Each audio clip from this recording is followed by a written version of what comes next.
Hello YouTube, this is Mike, and welcome to what the heck is this channel called? Surviving BPD Relationship Breakup. So what we try and do here on this channel is, if you are somebody who has been in a romantic relationship or is currently in a romantic relationship with somebody who has undiagnosed and or untreated and or toxic borderline personality disorder, we talk about how to be free of that pain. And for those of you who are new, I am not a therapist. I'm not a psychiatrist or a psychologist. I am not a mental health professional. I am not here to treat you. I'm also not a borderline, so I don't know what it's like to be a cluster B personality.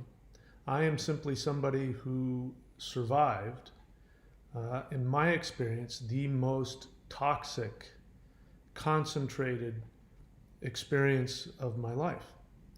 And you know what's interesting is that it's been over a year now since my final discard, and as I tell people, I'm completely healed of that relationship.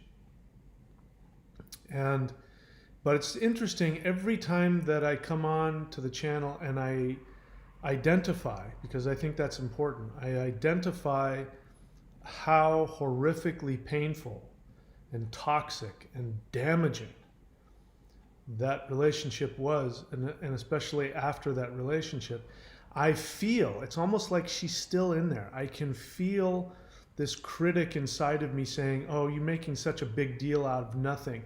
You know, you just got dumped. You know, get over yourself." Which you'll hear every now and then. A borderline will come on and leave a comment like that. You know, and I know as soon as I hear that, I know it's a borderline, just right off the bat, because those who've been through it know what I'm talking about. And it's interesting because I personally am not walking around with any pain associated with that relationship whatsoever.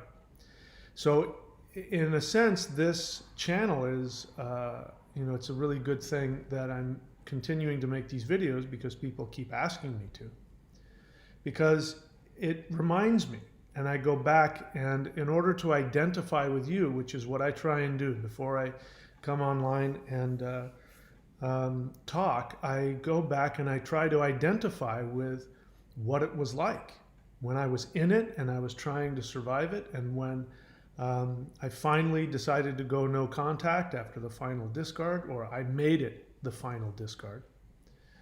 When I was discarded and I decided that that was going to be the last one, and I broke off all contact and told her to never contact me again. That was horrifically painful, that whole period. And because I've healed, because of the work that I do, which I talk about here on this join button, because of the work that I've done and continue to do to heal from that relationship, I really do have to kind of remember. But once I remember and I go back into it, it's like, yeah, this is like no pain. If you haven't been through this, you won't know what it's like. Watch, what was that movie, Basic Instinct? Is that the one? You know, with Michael Jackson, and he dates that, what probably is a borderline, and all the craziness. I mean, it's really horrific. And the thing is that it doesn't fade. You know, bad relationships, bad breakups. I've been through a few. I had a bad divorce. And as bad as that divorce was, I even lost. I lost somebody to cancer. My soulmate, who I would consider my soulmate. I lost her to cancer. Don't get me wrong, that was horrific. The pain, I mean, there's no pain like that. But it fades, it heals. It's a wound that heals. This doesn't. The damage that comes after you've gotten on the hamster wheel with a cluster B, and afterwards, whether you've left or you were discarded, a lot of you might even be in between discards right now, and you're coming onto my channel. that pain does not fade and go away. It is, as I say in my earlier videos, I say it's like being bitten by um, a zombie. You get the zombie virus. It's not like, oh yeah, I got bit and there's a wound here and I'll just put some mercurochrome on here and it'll heal. It doesn't happen. It doesn't work like that. That gets inside of you and it festers and it gets worse. It does not go away. And there's an insanity that overtakes you while you're in it and even afterwards. So those of you, they call it rumination. Those of you that ruminate, which is a fancy word of saying you're obsessing. And those of you who struggle with cognitive dissonance, is a fancy way of saying I can't figure it out. I mean, and it's that not being able to figure it out is actually, it is incredibly traumatic. It's incredibly stressful. The universe doesn't make sense and you feel like you're going crazy. In fact, you are crazy. Because cognitive dissonance means you're acting in ways that part of you knows is, either a waste of time or outright destructive.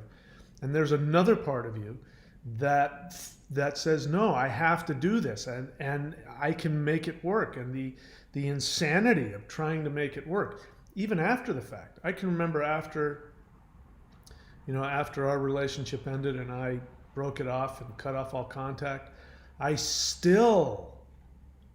still trying to figure it out. I was still trying to make it work. I still couldn't go through the day without feeling the toxic anxiety about all of it. And I was thinking about her literally every second of the day. And those of you, if, I don't imagine anybody's on here who doesn't understand this, but you can understand if somebody who hasn't experienced this might think, well, yeah, but all people go through that. That's just being obsessed with somebody. No, this is different. This is something that's like it's a worm that gets in your brain and it just keeps burrowing in there and it just never stops. Ugh, it's horrible. So I don't have that anymore. If you watch my earliest videos, you can see that I'm still there. And I recently streamed a video of me, right after, and I was showing you what I was really like at that time. So I don't have that, and I want to help you also achieve that, where you can be completely healed of all of that. I think this is one of the main things that just won't let you go.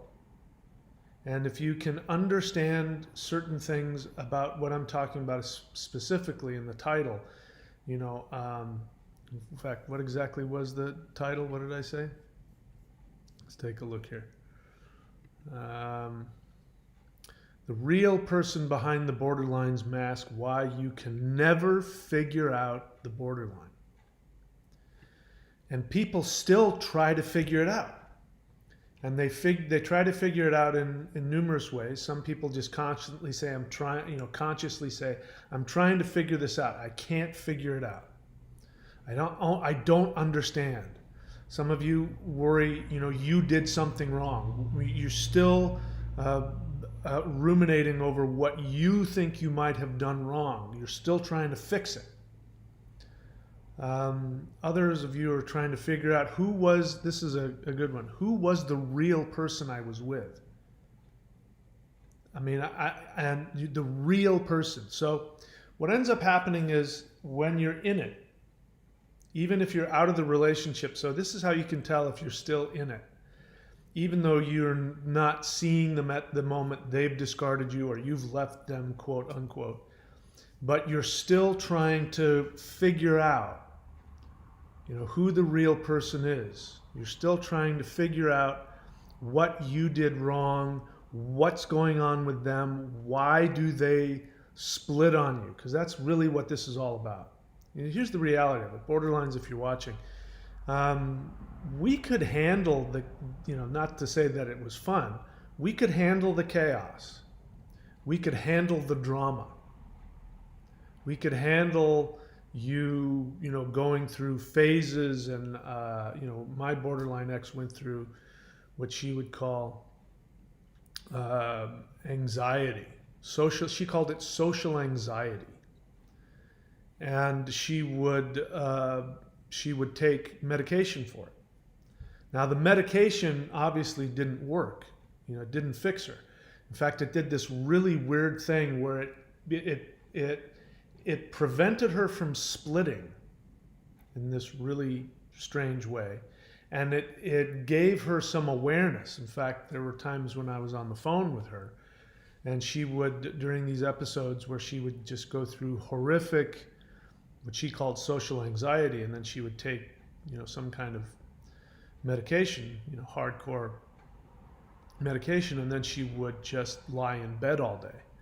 And for 2 or 3 weeks, I was showing up and bringing her food and, making sure that she just, stayed alive. And, there were a couple of times on the phone with her where she was saying, I feel like I'm going crazy. This was the only time that I heard her seemingly understand that there was something really wrong. Like she was in between. Like the splitting wouldn't work, but she wasn't able to be normal. And she seemed to be just aware of how empty and the nature of the, borderline illness. And, as horrifically painful as it was for her, I could see she wasn't able to create a facade. And I had some strange hope that in between, I could help her. Looking back on it now, that would have been impossible.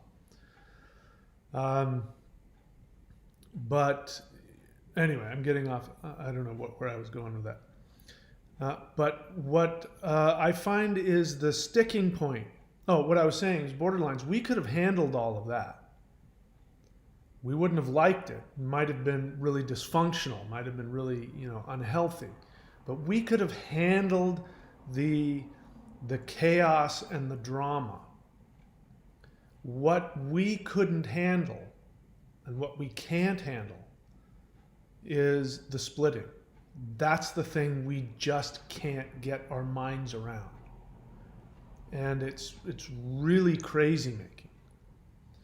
And from our perspective, meaning non-borderlines who are with borderlines, from our perspective,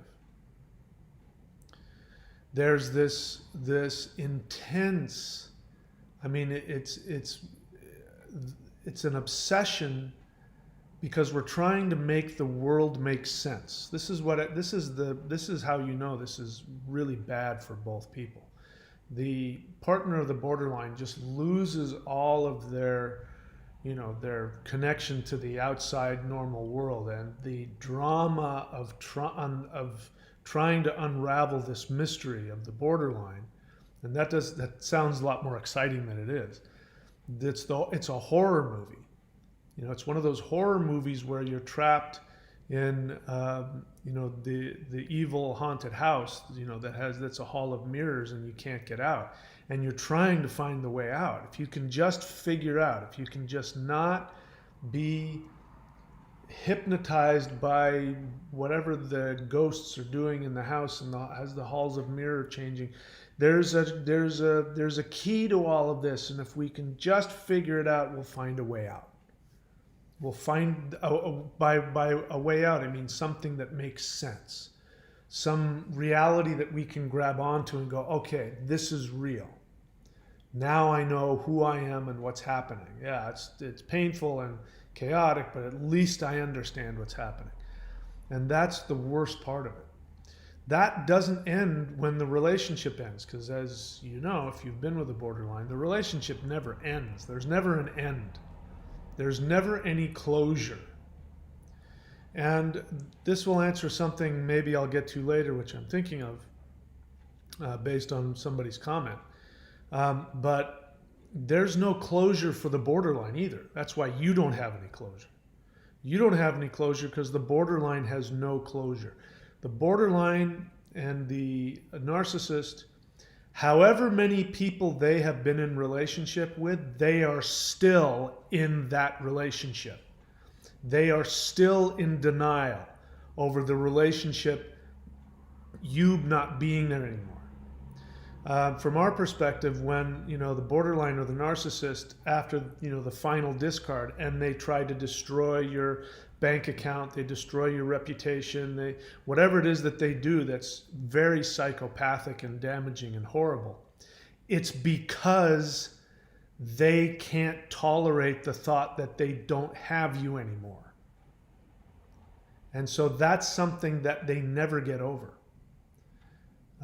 More than likely, if you've been with a borderline or a narcissist, you have heard about all of the previous. Now that happens in a lot of relationships. You hear about the previous people, but you can tell it's never over with them. My borderline ex on her Facebook page had pictures of all of the guys, and she would have me go look at all the guys' pictures and tell me what they did wrong or try and get me involved in all that. And I'm going to send him a message. I would say something about it. I'm going to send him a message. You say he was a narcissist, I'm going to send a message telling him he was a narcissist. And she even was still in communication with the ex that she discarded for me. Even so much so he came and spent the night with her, at least once while she was with me. And this is a guy, according to her, that kicked her and punched her. It's what? They never let go. There's that. And so when they go out to destroy you, it's really their rageful response to them feeling you destroyed them. They think you discarded them. This is the craziness of all of it. Every single person they've been with, even if they're the one that leaves, they feel as though that person discarded them. And they can't tolerate that thought of being discarded. They're still attached, and that's why they can jump. They go back to the ex, they go to you, they go to someone new, they come back to you. There's no closure with them. So let me get to what I wanted to talk about. This is, again, somebody's comment left on the channel. So if you leave a comment on my channel, I think this is, the whole world can see your comment, not just me. It's not like you're sending me a private message. The whole world can see your comment on the channel or on the live stream. And if I think something you have to say is valuable for discussion or reveals the mindset that I think needs to be addressed, I'm going to talk about it. It's nothing personal. Unfortunately, there's some people who come on here who I don't think have any recovery or any therapy, and so they don't know how to, do that, to separate what I'm saying. It's not a personal attack. I don't know you. I don't know anything about you. I only know what I read. So sometimes people will say something that helps me, and I'll say, so-and-so helps me understand this. Borderlines will sometimes, who've been in therapy, will help me understand something that goes on in their mind, and I'll share that. But what I really like to do is I like to talk to, like me, partners or ex-partners who are still battling with it on some level. And so they'll drop an opinion, and I'll say, hey, I don't agree with that, and here's why. This is one of those. This is somebody, again, I'm not attacking this person. I appreciate their being on the channel. So I hope they're able to hear me talk about this, because you're coming on here to learn, and here's an opportunity for me to take what you've said and let's examine that and see what we can do to grow. Before I go any further, if you're new to this channel, again, there's 3 things I tell you have to do if you want what I have. There's other ways of doing it, but I only know what I did to completely heal. First one is you need therapy. You need to talk to a therapist. Therapist will help you look at your unconscious. And if you don't have the money, no problem. Just type in free online counseling and you'll find somebody that you can talk to. And the second thing is CODA, CODA.org. That's the website. CODA, Codependence Anonymous. And that work, don't just go to those meetings, but work the 12 steps. The 12 steps are absolutely crucial in changing your brain chemistry and relieving you of the rumination. Very important, especially that fourth step. And then on a daily basis, do some kind of meditation. That's what I've been doing every day. And it healed me. It took me about 2 months before I was so healed from it, I even started forgetting that it happened. Oh, that's right, I was with somebody. May take you longer, probably will, because I've been doing this stuff for 40 years. So, but I guarantee you things will shift if you do that. Having said that, a lot of people, not this person specifically, but a lot of people come onto this channel and they're not doing any of that stuff. And it's really hard to help, because in order to heal, you have to be ruthless about yourself. You must be willing to be ruthlessly honest about your feelings, your thoughts, your actions, your agendas. If you're not willing to do that, if you're not willing to take a hard look at yourself, you won't heal.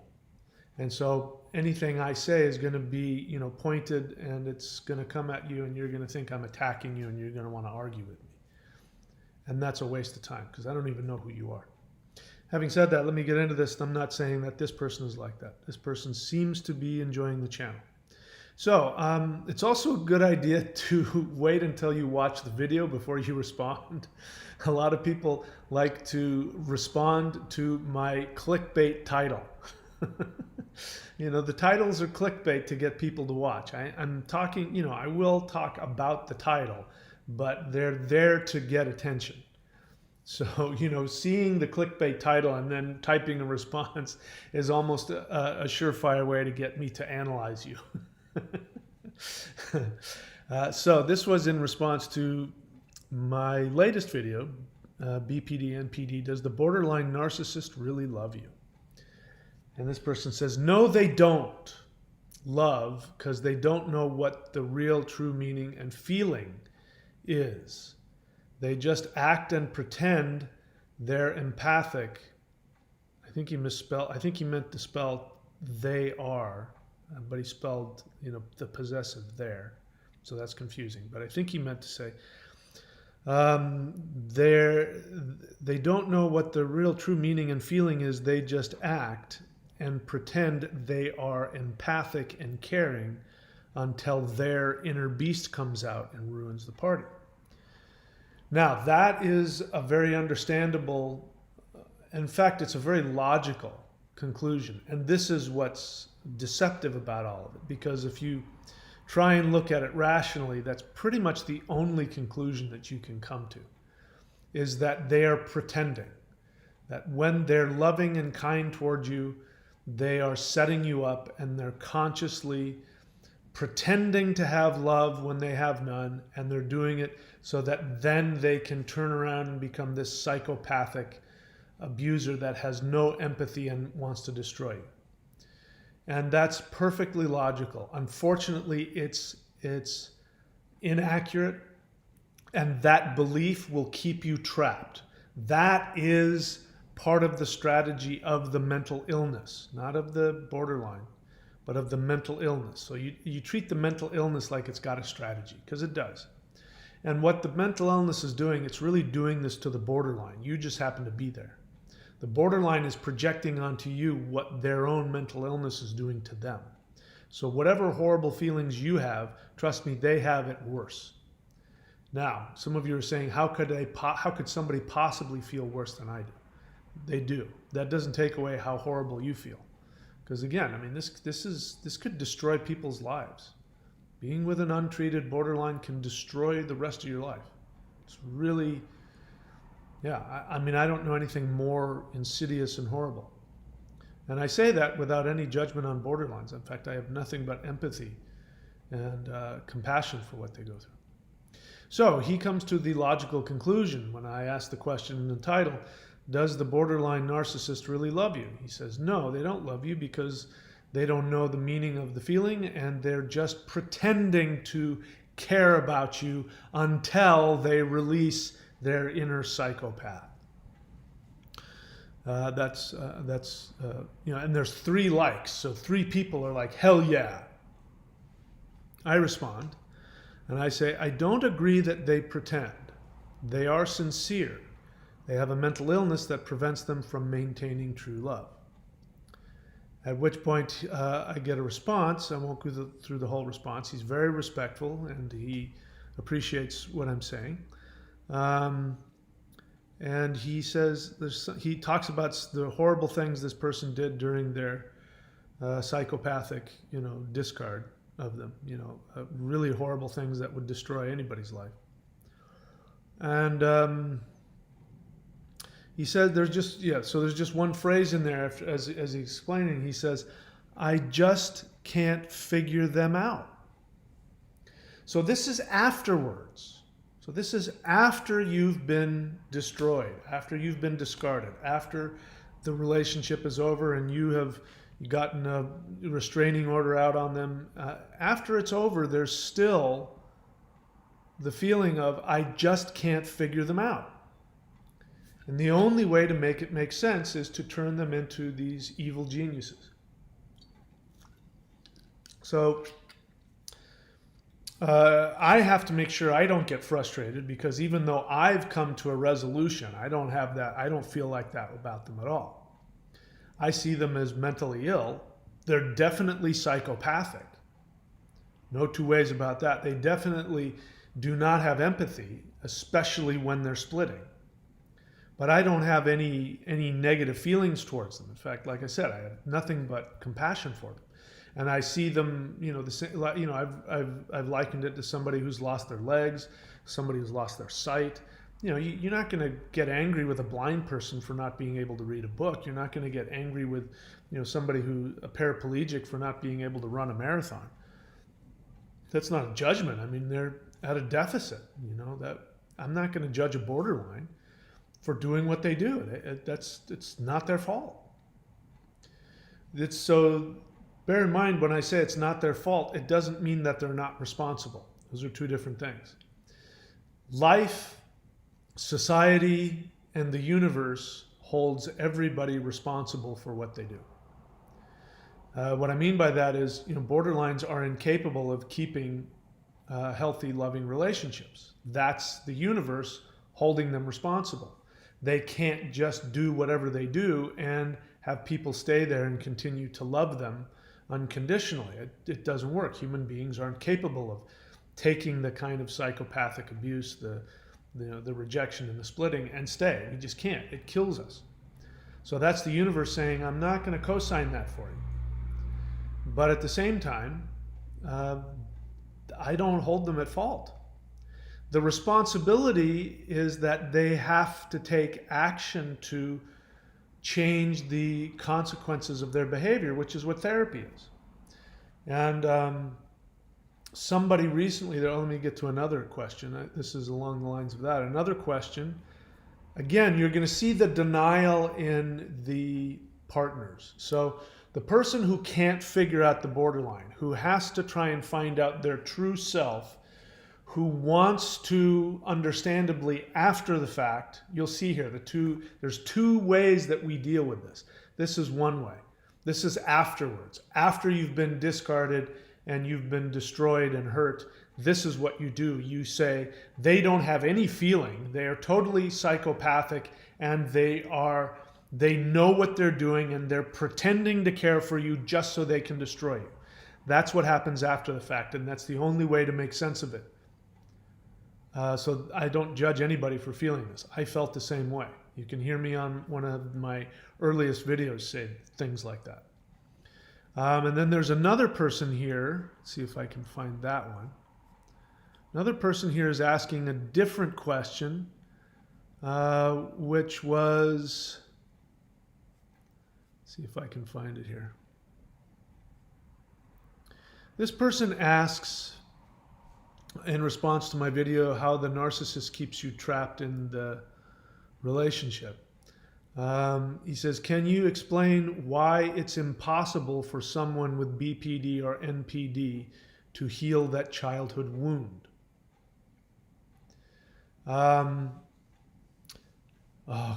I'm really holding my tongue about something here. I'm going to take the high road on that one. This has nothing to do with the commenter. The commenter didn't, I have nothing against the commenter. So can you explain why it's impossible for someone with BPD or NPD to heal that childhood wound? So that's the question that's being asked when you're in the relationship.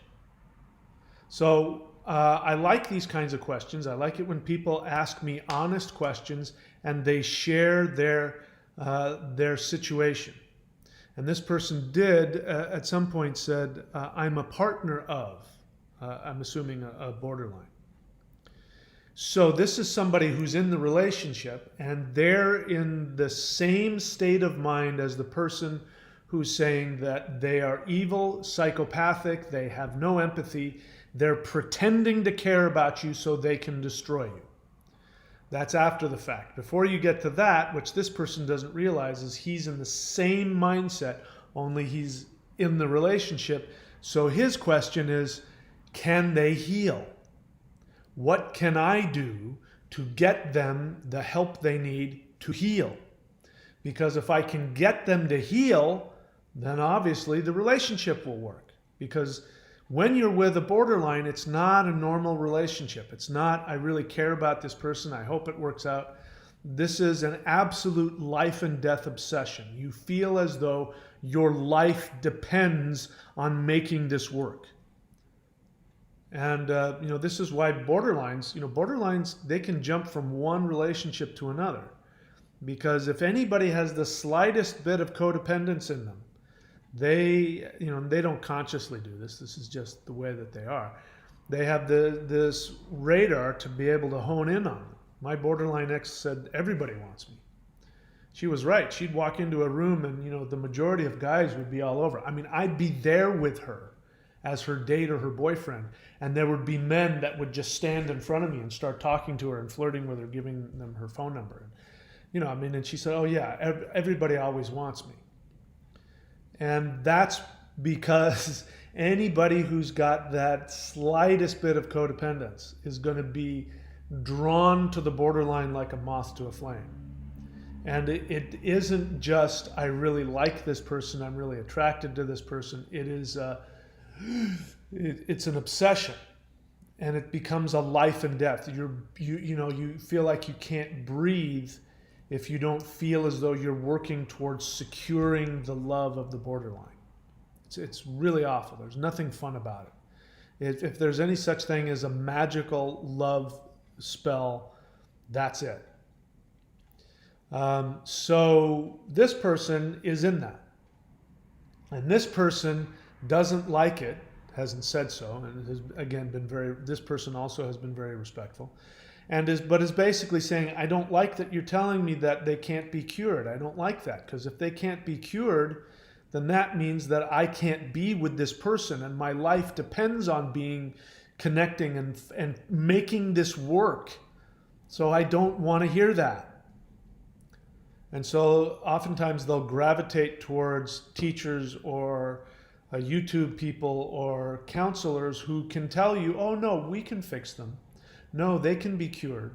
I remember hearing that when I first started looking into it. You go online and you type in, can borderline personality disorder be treated? And people will say, yes, they can be treated, and sometimes they cure themselves. And having done the research that I've done and talking with whom I've talked to, I don't know where they come up with that.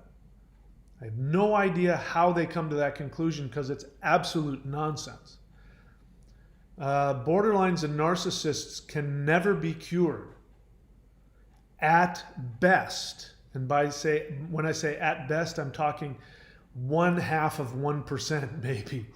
Very small percentage of them can get therapy, and after years and years and years of dedicated hard work on themselves, they can learn to manage their symptoms. But they'll never lose their sociopathic nature, and they will never be able to love unconditionally. They will never be able to attach. They might be able to make the decision to stay with somebody and they might have the ability to manage their symptoms so that they don't destroy the relationship. But in terms of the splitting, that never stops. They will always split. They will always love you or hate you until the day that they die. It's never going to be what you want. And that's because the nature of the it's like, again, somebody, if you lose your legs in a car accident, doesn't matter how much physical therapy you do, you're not growing back a new pair of legs. Your eye gets poked out, you're not going to grow back a new eyeball. The identity in borderlines and narcissists has never been created. And it's too late now. The door has been closed. You can't go back and create it. The foundation for their personality has been laid. It's over. So this person's not going to want to hear that, because according to them, they are in a relationship with somebody that's a BPD.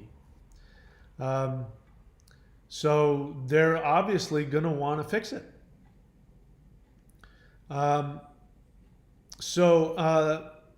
That's the crux. I want to get lost in all that. But the crux of why you're going insane is this trying to figure out who this person is. Your assumption that is inaccurate, which is causing the insanity, is that the borderline or the narcissist has an identity, that there is a true self. And your obsession is to get to the true self. If you can find the true self, then you think you'll find some kind of anchor. After you've been discarded and or you've been forced to discard them, because that's the only way it happens, by the way. People don't leave borderlines or narcissists. They're either discarded or they're forced to discard. I was forced to, depending on how you look at it, I think I'm the one that actually, created the final end. I think if I hadn't broken off contact, she would have at least tried to hoover me. But it was because I was forced to do it. I had enough awareness to know that there was no hope here. I have to do this for my own sanity, for my own physical health. I have to do this. So you're either discarded or you're forced to discard them. And I forgot what I was saying again. Anyway, this is the thing that keeps you in it. Even after the relationship's over, I'm still, people say this, I'm still trying to figure them out. It's driving me crazy. That's because you have a false, inaccurate assumption that they have a true self, that they have an identity. And if you can just get past the fake masks and the facades, and if you can get past all that to the real person, then at least you can grab onto some reality. Okay, they're an evil demon from the depths of hell. Got it. Okay, now it makes sense. Oh no, actually underneath that is a beautiful angel, but they're trapped in this horrible mental illness that makes them do this. I'll save them. Here's a rope. Be your true self and love me forever. Behind both of these, and this is why I keep saying to people, I'm always going to tell you, people are going to come on here and you'll see new people will come on, even people who have been here for a while who can't accept what I say. And that's okay. I'm not God. You don't have to accept what I say. But when I say to them, if you hate them, if you want justice, if you are filled with resentment, if you want them to be held responsible, it means that you still want them. And if you can accept that, even if you right now resist me telling you that, and you're like, I don't want them back, they were the worst thing I've ever been through. Well, then what's the difference between me and you? I don't have any of those feelings. I don't need her to acknowledge what she did. I don't need her to understand, ask forgiveness. I don't need her to be held accountable, and I did. I've shared videos where I say what I want from her is I want her to know what she's done. I want her to feel what she's done to me. And I felt really strongly that there needs to be some karmic retribution. I do not want to punish her. I just want her to know so that she'll never do it to somebody else. Well, if you're talking like that, it means you still want to be with them. You're just not fully owning up to it. And if you're still wanting to be with them, it means that what you're saying about the borderline is what your inner child is saying about your parents. It means that you went through something as a child. Perhaps you don't even remember it, but you went through some experience with your parents and you could not comprehend why they didn't love you unconditionally. You couldn't figure it out. And maybe it got so buried in your unconscious that you went and you looked normal, acted normal, had normal relationships, successfully, went to school, got a degree, have a job, your life is together. And then somewhere out of the blue, this borderline or this narcissist appeared, and you want to tell me and everybody else, no, you don't understand. They are these genius manipulators. And they have this magical power to pull you in and make you addicted to them. Trust me, I'm not this way. Nope. There was a part of you that was languishing over your parents not loving you and accepting you. And you had to play that out. If it was deeply suppressed into your unconscious mind, then you had to go and find an extreme example of somebody who was going to promise love but never deliver. So you would be in that insane place that you're at now with, like I was. I couldn't stop thinking about her. It was horrible. I couldn't sleep. The anxiety was in me all the time, even when we were together. It was horrible. It was a nightmare. And that's because of my mom. My therapist said, after the fact, he said, I hope this is, and he said it in a positive way, I hope this is your final unconscious, working through your issues with your mom. I hope it is too. But if it's any indication, it might be, because I don't have any lingering anything towards her other than from afar. I look back and I say to myself, how sad I feel for her. That's awful that she lives like that. Because here's the other thing. Those of you who want them to know what they've done, those of you who want them to be held responsible for the pain that they've caused you. And trust me, I know they've caused you horrible pain. I know that. That no matter what, there is no amount of payback that you can give them that will even come close to the horrific pain they do to themselves every second of every day. How do I know that? Because, as I said, I went through periods where I was in hell every moment of every day, 24 hours a day, 7 days a week. And I know that part of the dynamic of the borderline relationship is that they are inducing within you their state of being. In fact, what they're trying to do on an unconscious level, they're not consciously aware of this, on an unconscious level, they're trying to scoop out the illness within them and put it onto you. That's what the discard is. The discard is they're trying to take their illness out, dump it onto you, and then run out before it gets back on them. They don't consciously know that, but that's exactly what's happening, and that's exactly what does happen. Unfortunately, it doesn't work. The only thing that happens, it's like having COVID and thinking if you give somebody COVID, that then all of a sudden you won't have it. I remember a friend of mine told me that when he was a kid, he was told, about, he had the flu or a cold or something, and he was mad at his sister, so he brushed his teeth with his sister's toothbrush thinking that he would give it to her. So when somebody said, you'll give her your cold, he thought, oh, I'll give it to her and then I won't have it. Right? So, but what ended up is they both ended up getting the cold. So this is what their unconscious agenda is, to try and get this pain and give it to you so that they won't have it anymore. But that's not how it works. You end up getting it, you become infected with it, but they aren't free of the infection.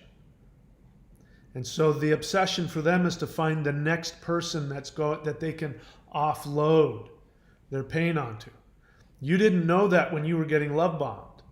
When you were getting love bombed, the reason why part of you always felt unhappy and insecure was because part of you was saying something right is, I'm getting downloaded something not right into me. But that's what was going on. So anyway, so main thing is we've got two ways of handling it. The one is when you're in the relationship, you want to figure out who the real self is. If you can find the real person in there and bring them out and get that person, it's like doing an exorcism and getting the person on, the real individual, and get them out and talk to them.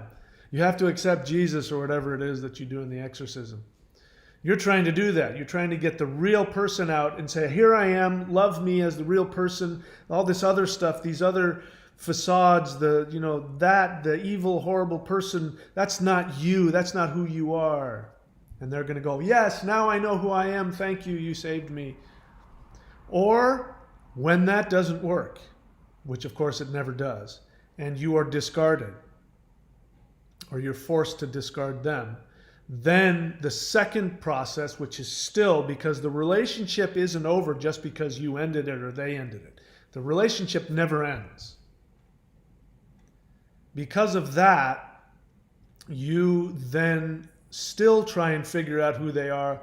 And in order to separate, you look at it as rationally as possible, and you take the objective evidence, which is they said they loved me, but they then slashed my tires, killed my cat, and stole all of my money, and then, put out a hit on me. And then, the only conclusion after that is to go, they never loved me. They never loved me. They only wanted to hurt me. I'm such an idiot. That's the only rational conclusion you can come to. But the inaccurate assumption that you've had in both instances, the inaccurate assumption you've had in both instances is that there was a real, true self. Whether it was a good self or an evil self, you think there's a real, true self there. And that's what gives you some feeling of sanity. But your instincts are right. There is nobody home. And that's horrible. We don't understand that. We don't understand that you can be with somebody and there's no self behind that facade. There's no, people love to talk about the covert narcissist. And of course they're using that phrase completely incorrectly. A covert narcissist is not a narcissist hiding behind a fake, person, which is, what I used in that, in the thumbnail there, which if I can find it on my little thing here, where there isn't an evil person, a true evil person hiding behind, this fake mask. A covert narcissist is not the evil narcissist hiding behind a fake mask of happiness. A covert narcissist is somebody who is a narcissist, and they have two ways of interacting, and neither of them are their true self. Both of them are reflexes. So you think of it this way: the love bombing is a reflex. Borderlines, you're listening to me, you say, no, none of that's true. The feelings we have are intense and real. Well, so is a sneeze. The need to sneeze is very real. It's very intense. Coughing. But they're reflexes. They're not coming from, I see this person for who they are, and from my true self, I am connecting and falling in love with that true person. It's a reflex. It's a survival reflex. You are transferring and projecting onto somebody your unresolved issues as from infancy. And it's very intense. And so it's real in that you really feel it. But it's not real in the sense that it's coming from a self who knows who they are and knows who the other person is. And then the psychopath. The psychopath is not the real person either. The psychopath that is the secondary psychopath, borderlines themselves is a form of covert narcissism, meaning that it's hidden. So they have two ways of reflexively connecting with people. One is the love bombing, and then the other one is the psychopathic discard. And those are the only two ways they know how to function. And they're both reflexes based on survival. They're survival reflexes. That's all they are. There is no self. There's no self underneath that. So if you go searching for their true self, thinking that if I can figure out who they are, either an evil demon or just this horrifically damaged child, if I can just figure out who the true self is, somehow you'll get some relief, you will go crazy. And that's why there's no closure. That's what closure is. When I went back to my borderline ex and tried to get closure, after 2 weeks after that particular discard, and I went back, and of course she met me and sat down with me and talked to me, which meant she's not done with the relationship either. Sat down and I said, so when we had this great evening and then the next day you did this and you said this, can you at least understand from my perspective how confusing that is? And of course, then she replayed it and said, no, that's not what happened. Horns came out of your head and you started flapping your bat wings and then and things, and none of those things ever happened. Oh, I was there. I remember. You said, no, that's actually something I said 6 months earlier. No, I remember. You said it yesterday.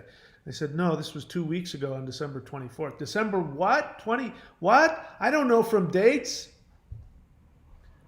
And that's when I was like, oh my God, I'm not dealing with her. There's nobody home. There's nobody there. You're trying to find out who's home. There's nobody home. The sad part about it is that they were infants. They were infants who never were given the nourishment necessary to grow an identity. They were never given that opportunity. And the horrific experience of that, they're running around just having those two reflexes. All right. So if you can understand that, if you can accept that there's nobody home, the same way, like I said, if you were in the ocean and a shark chases after you and wants to eat you, and he grabs, as you're way out, he nips one of your toes on the way out and swallows it and dives under the boat. And you'd be very lucky if that's all that happened. You're not going to spend any time wondering what was his motivation? What was he doing? Why did he do that? I need to sit down with that shark because there's nobody home. If you find that same shark, that shark's not going to look at you and recognize you. That shark was just eating. Shark was just doing what it does. There's no, people, especially, when they talk about sharks, they say that there's this emptiness. There's nobody there. It's just a predator. Borderlines aren't sharks, but it's the same thing. It would be as insane of you to try and find the true self of the borderline and the narcissist as it would to try and find the true self of the shark. You don't spend any time thinking and being angry with the shark. You might want to hunt it down and kill it, and eat it. But there isn't a part of you that you have this existential crisis trying to understand why the shark attacked you. No, that's just what sharks do. You don't understand because you think you're dealing with a fully formed human. You think you're dealing with somebody that has a self, an identity. And the craziness is, and this is why we stay. We don't realize it, but when we're in it, the reason why we stay is because we're driven to connect with that true self. And no matter how many times they damage us and discard us, every time they hoover us back in, we get hope to, oh, I might find the treasure this time.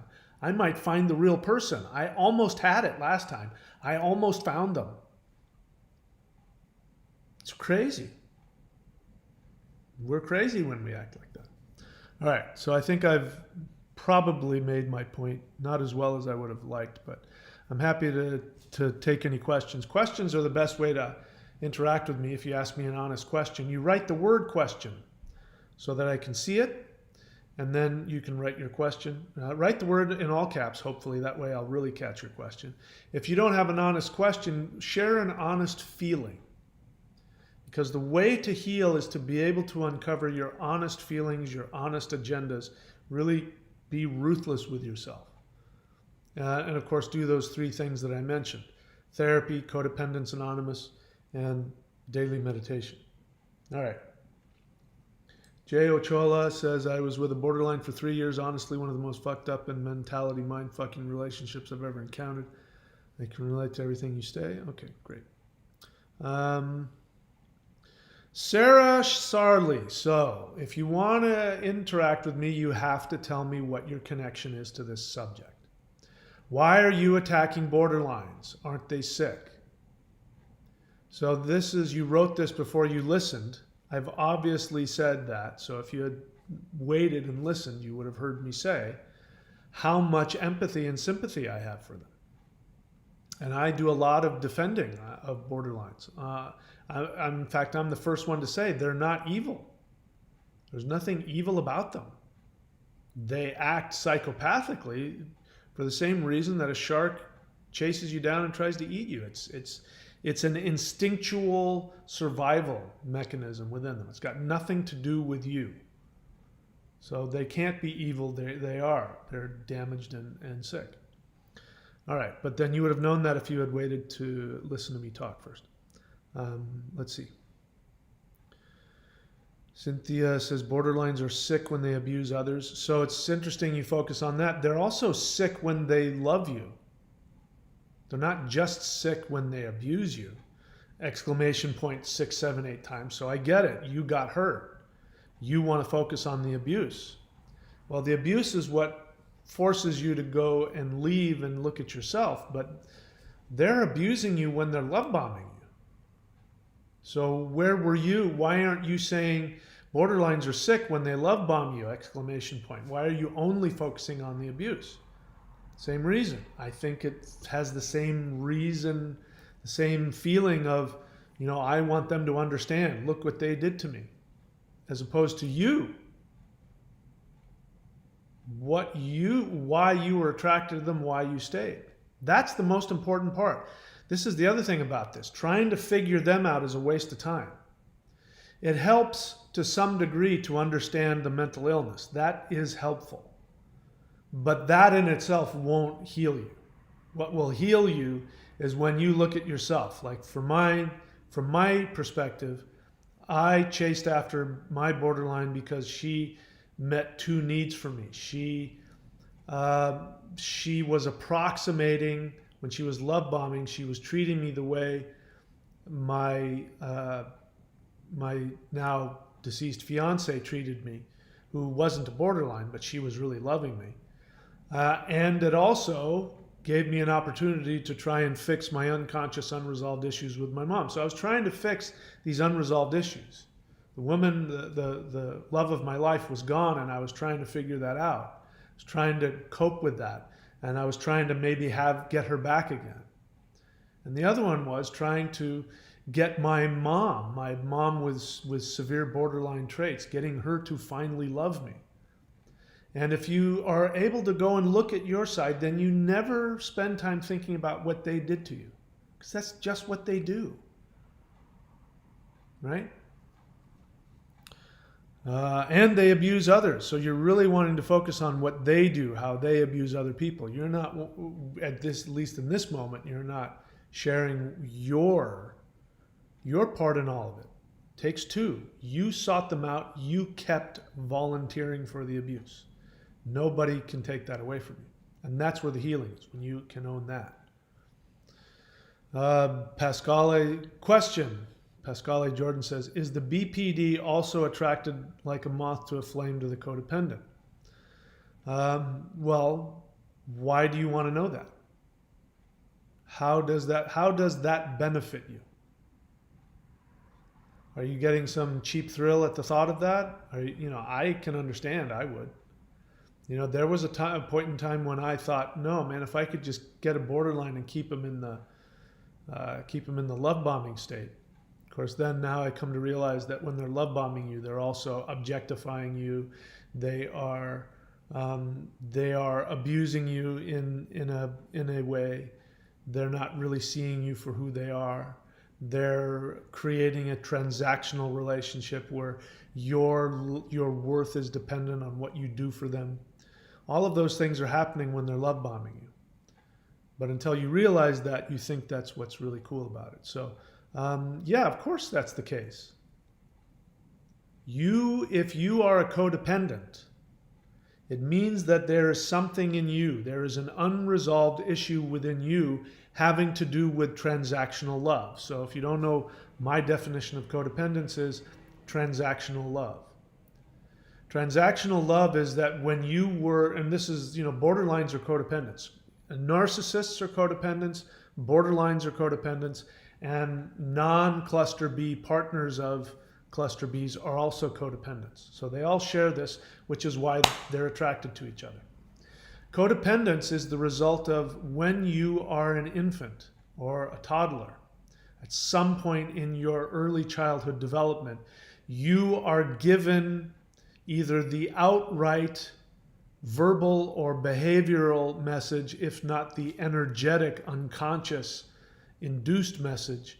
You are given the message that your worth is based solely on what you do for your parents, which is abuse. A child isn't capable of that. A child must be the focus of the parents' love and nurturing.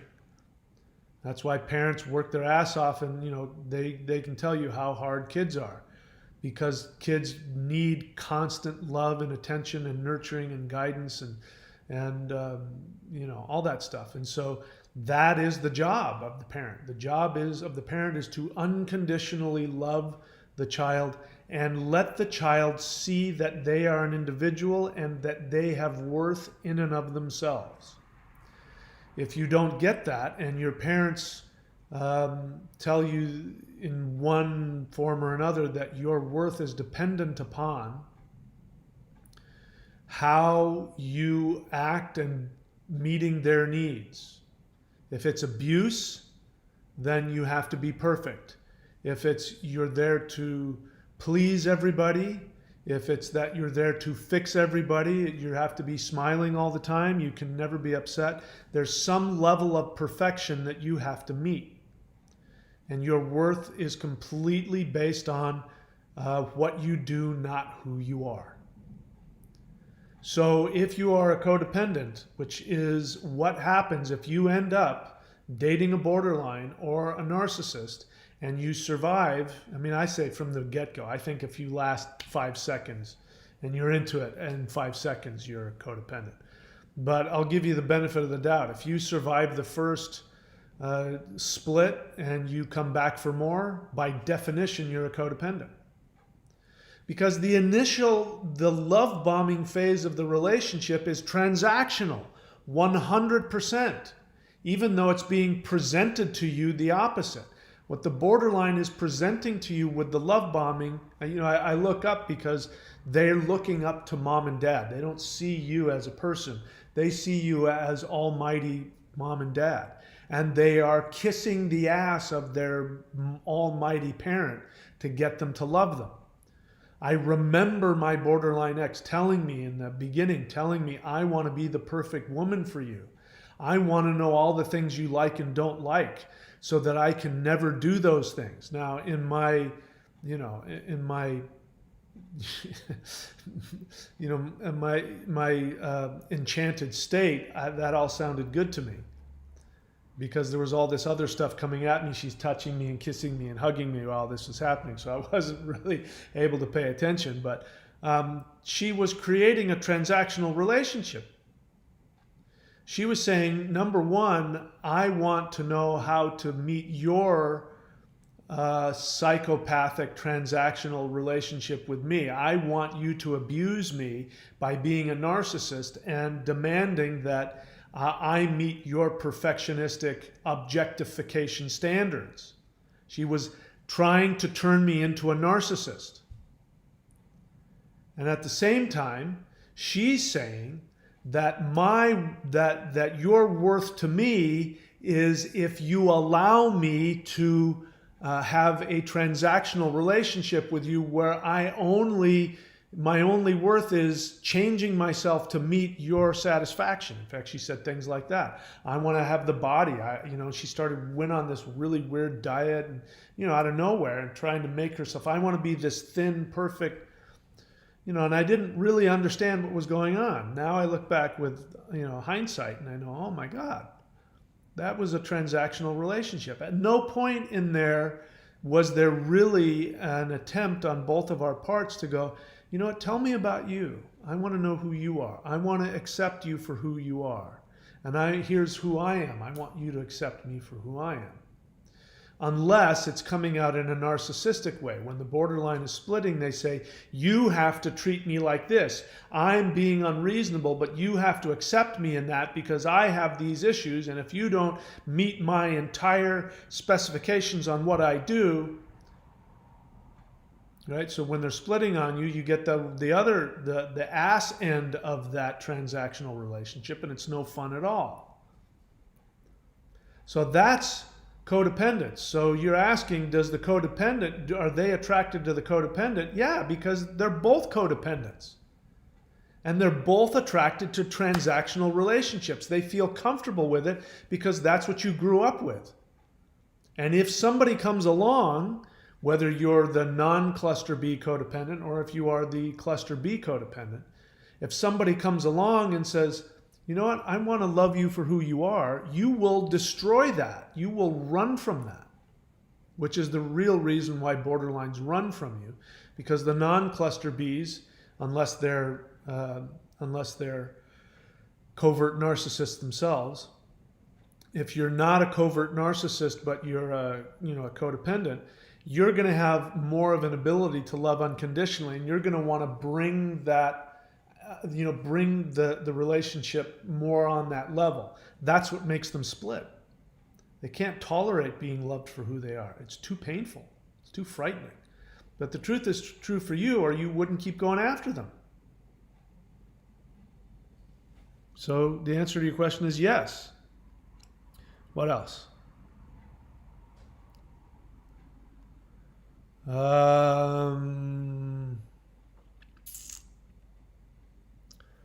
Analog Audio Rules says, this is heartbreaking.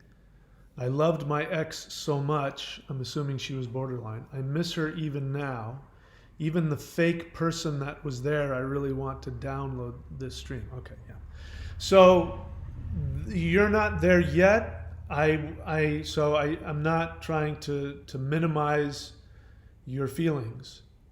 But the feelings that you have, the intense love that you feel, is projection, which means what you are saying about how much you love her, that's what you want from somebody else. It's got nothing to do with her, because the truth is you don't know her. You've never seen her because she's not home, and you weren't seen. So not being seen by somebody has stimulated in you the deep desire to have your mother swoop down and love you unconditionally, which will never happen, I'm sad to say. Your mother had her chance. She had 3 years to do it. She didn't do it. You know, somebody said you get 3 years to get it right when it comes to raising a kid. She had her 3 years, she blew it. She created a codependent. So did mine, by the way. So your intense feeling of love and missing her has nothing to do with her. It is your narcissistic projection. It's what you want somebody to do for you. So if you can do the work, if you're doing analog audio, I don't know if you are, but the only way I know how to heal, 1, therapy. 2, work the 12 steps of Codependence Anonymous or any other 12-step group of your choosing.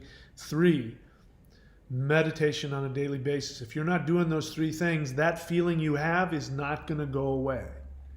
The you miss her even now is your mom. It's not your borderline ex. It's your mom that you miss. You have to deal with that. Those 3 things are the only way I know how to deal with it. Okay?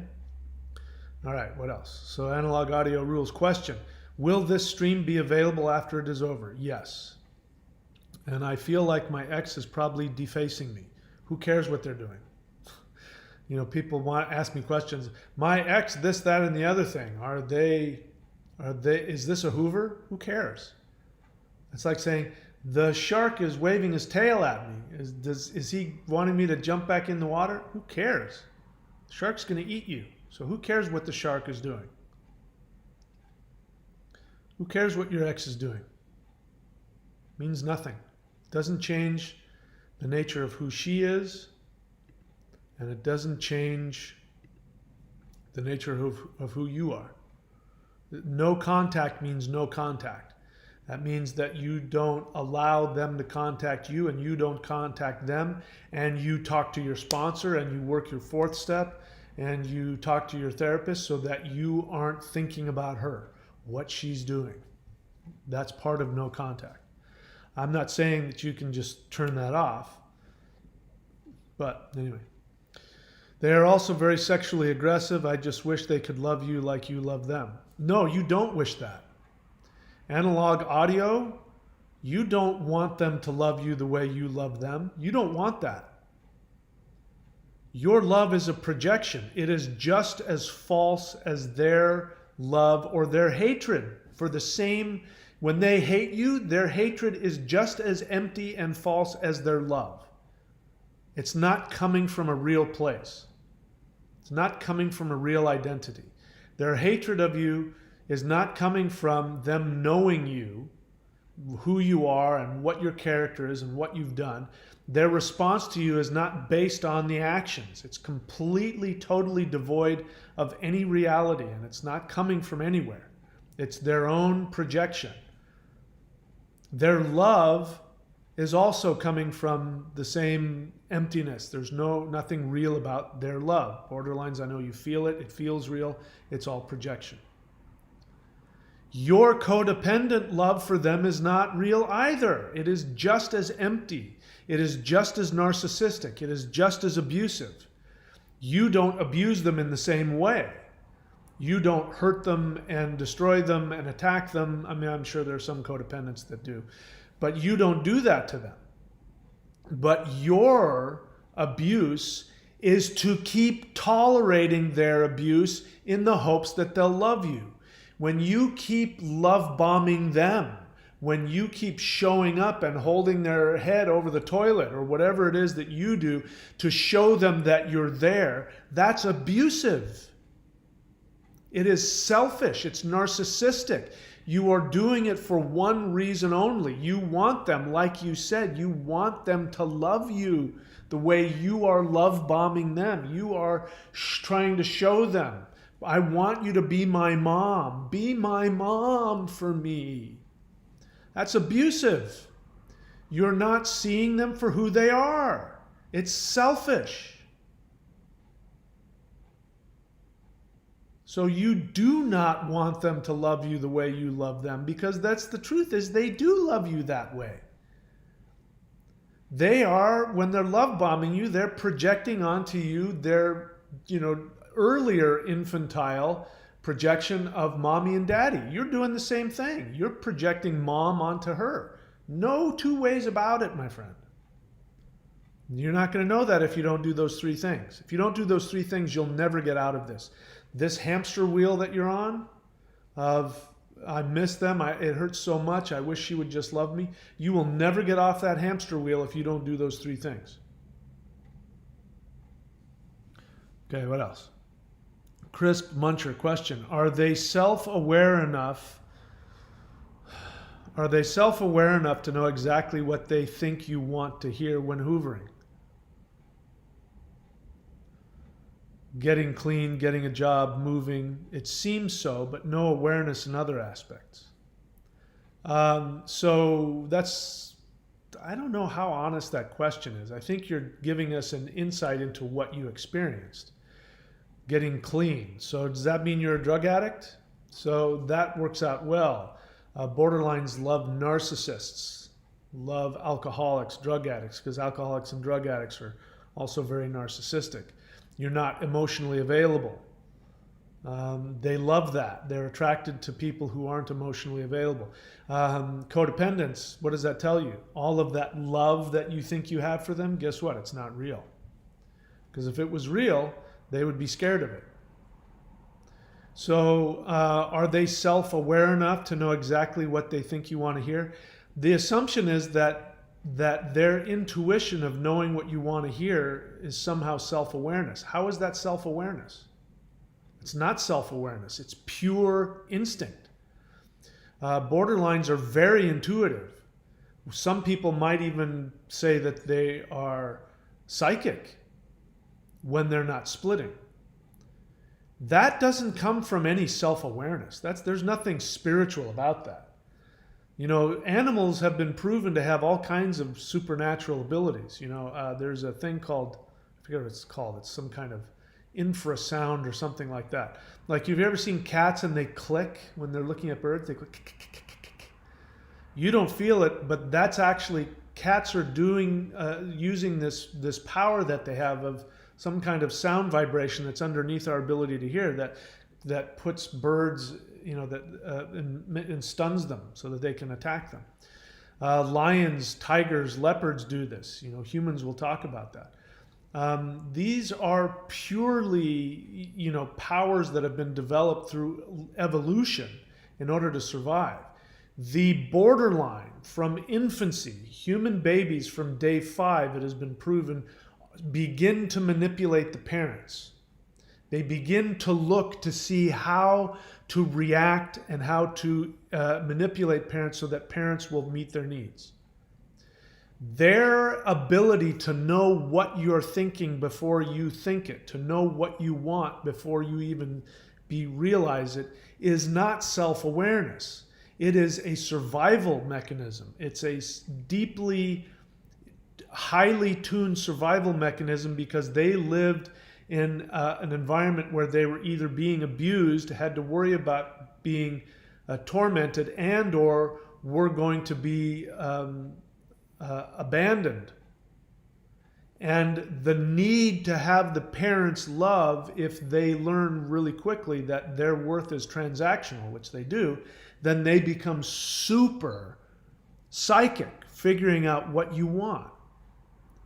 What makes you think that has anything to do with self-awareness? It's purely animal instinct. But it reveals your narcissism. Because what you're really asking me here, forgive me for telling you this, what you're really asking me here is, yeah, but Mike, she knew exactly what I wanted to hear, and she would hoover me, and oh my God, it was such a boost to my ego. And I really liked it. It was a real turn on. And I wish I could keep her like that all the time. Sort of like this robot that knew what my needs were and was constantly there to meet my inner needs. That's what you're really asking me, my friend. You didn't know that, did you? You are narcissistic. Maybe you're not cluster B, but you know, you're a narcissist if you're a codependent. You're narcissistic if you're a codependent. So that doesn't mean anything. So what you want me to tell you is, oh, is that what she was doing? She was knowing what you needed? Well, that means she's your soulmate. That's an awareness. I think you should get back together with her. And if you guys can get into therapy, in fact, I have this package. If you buy it, I'll work with the two of you and I'll help to hone that so she can use that to be your partner. And that's what you really want me to say. Nope, my friend.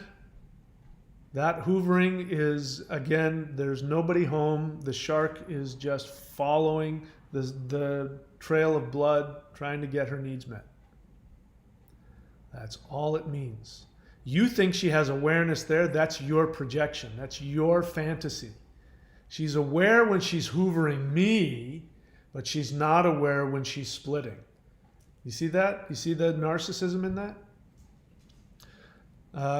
So, anyway, I hope you can hear that. I don't mean any, I'm not trying to hurt your feelings with that. Analog audio rules question. How is this narcissistic when I bend over backwards? She bent over backwards too. What the hell are you talking about? Just that question is narcissistic. When borderlines are love bombing you, they bust their asses. What are you talking about? How is it narcissistic when you bent over backwards? You bent over backwards because you were trying to get mom to love you, and she's not your mom. You bent over backwards to try and get somebody who can't love you and has proved it time again that they can't love you. You bent over backwards to get them to love you out of your selfish narcissism. It's narcissism because you bent over backwards instead of going, wow, this person is really damaged. They can't love me. It's abusive of me to keep trying to make a relationship work with this person. I mean, I can hear it. I wish you could hear the narcissism in your question. How is it narcissistic when I bent over backwards for her? Because you were doing it for your selfish reasons. You bent over backwards for her because you wanted her to love you. And she couldn't. She proved it to you time and again. You can't see the selfishness in that? When you can see the selfishness in it, guess what? The pain will be gone. You will laugh at yourself, because I'm laughing at myself in your question. Because I asked the same question. When you can get to the point where you can see that in yourself and you can laugh at yourself, oh my God, I can't believe that I was projecting that. Oh my God, I was so wrapped up in my own narcissism. When you can get to that point, the pain will be gone. But you got to do the work. You got to go to therapy, you got to work the 12 steps, and you got to meditate. Everything I say on the join button. He says, also, I did cut her out in the end when she tried to hoover. Well, good for you. Listen, I mean, the whole idea is to take action regardless of your impulses, your negative impulses. And a negative impulse is, oh my God, I have so much love for her. That's a negative impulse. You have to act opposite of that. So good for you. You acted opposite of that. You keep doing that enough.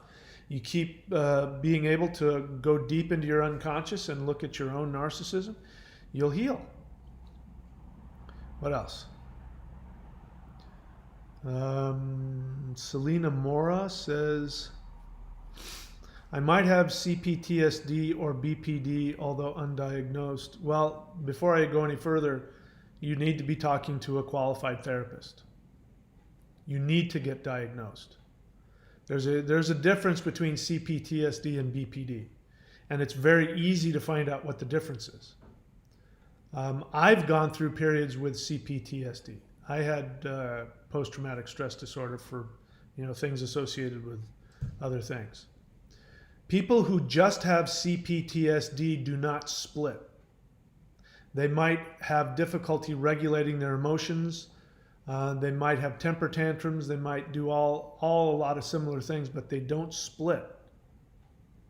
Borderlines, their splitting is a very specific thing, and it is a form of CPTSD. So even if you are borderline, you will have CPTSD.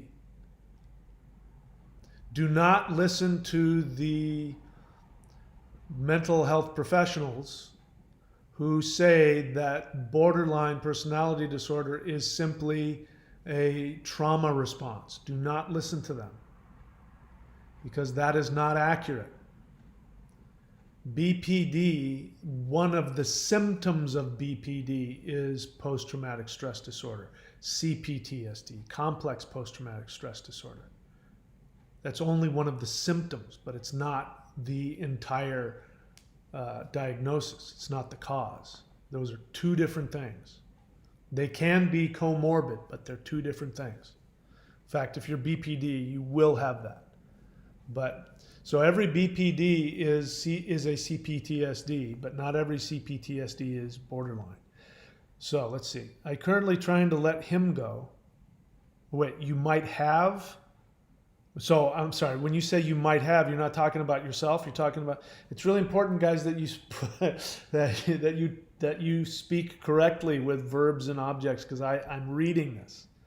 It's really important to use punctuation. So now I went off on that whole rant thinking you were talking about yourself, but now you're talking about somebody else. How could I know that based on how you wrote? I might have CPTSD or BPD, although undiagnosed, currently trying to let him go due to the emotional manipulation. Now see, I'm confused. Are you talking about yourself or him?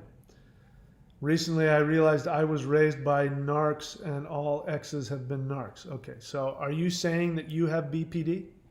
That's what I'm not clear on. Then you say, am I the problem or is he? Well, why does it have to be one or the other? That's one of the misconceptions. Codependents, even though they're accurate when they talk about the horrific damage that borderlines do to them, and borderlines are psychopathic, and they'll talk about all the problems that borderlines have. But the moment I say, yeah, but who told you that you had to keep going back? I mean, why aren't you asking the question about why did you keep volunteering for more pain? At that, they get all upset and they go, no, you don't understand. I'm perfectly fine. They're the one that's doing it. But it's not. It's always a two-way street. So what do you mean, who's the problem? You're both the problem. If you are a codependent and you're with a narcissist, you're part of the problem. You are the other half of the equation. You have a different manifestation of it, and there might be a different therapy for you. But you're part of the problem. It's not like one's bad and the other's perfect. You're both screwed up. That was that big speech I was giving, analog audio rules. And who else was before that? You're the narcissist. Also, you don't. How am I the narcissist? I was the perfect person. Transactional love. I was the perfect person. I proved my worth through my behavior. I didn't earn it through who I was. What are you talking about? No, you're both screwed up. I feel like I'm an empath. Empath means nothing. An empath that you see on YouTube, all that empath nonsense, throw it all out. It's all garbage. The majority of the people who have these empath channels are inverted covert narcissists. They're very mentally ill people. The overt narcissist is somebody who is God and abuses everybody. That's their overt connection to the world. The inverted narcissist, the covert narcissist, is the empath. I am the doormat. I just love everybody. All I do is love people and take care of them. I'm just too empathic. That's inverted narcissism. So I agree with you so far. I don't know, but based on what you're saying, you think you might be BPD, you might have CPTSD, and you're an empath. All of those are symptoms of some form of narcissism.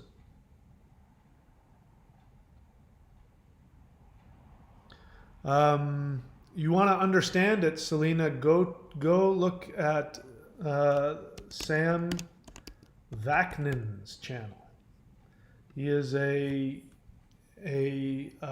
narcissist who is also a psychologist who explains all of this really wonderful ways. Go watch his channel.